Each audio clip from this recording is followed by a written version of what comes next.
কাজু বাদাম, টমেটো, পেঁয়াজ কুচি, লঙ্কা কুচি। প্রথমে বাদাম দিয়ে ভালো করে পেস্ট করে নিতে হবে, তারপরে টমেটো, পেঁয়াজ কুচি, লঙ্কা কুচি দিয়ে পেস্ট করতে হবে।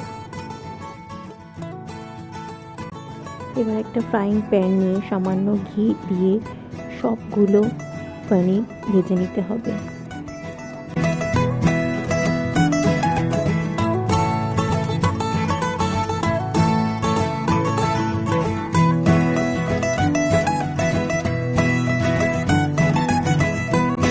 একটা কড়াই নিয়ে তাতে সামান্য তেল দিয়ে পেঁয়াজ কুচি দিতে হবে।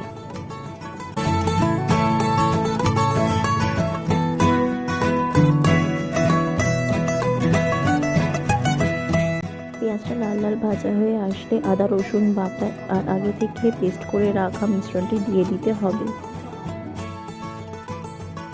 ভালো করে কষানোর পর যখন তেল বের হবে তখন ফাটানো টক দইটা দিয়ে দিতে হবে।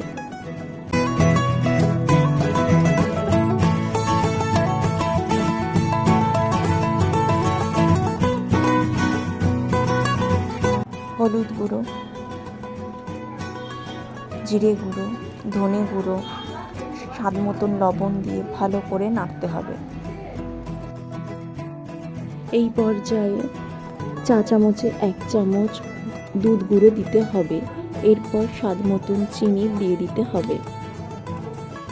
ভালো করে কষানোর পর যখন তেল ছাড়বে তখন পনিরগুলো দিয়ে দিতে হবে।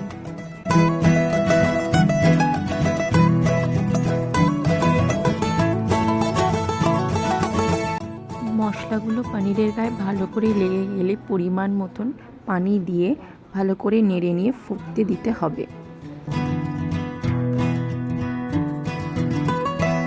এই পর্যায়ে গ্যাসের ফ্লেমটা লো করে সামান্য ঘি দিয়ে চাপা দিয়ে ফোটাতে হবে।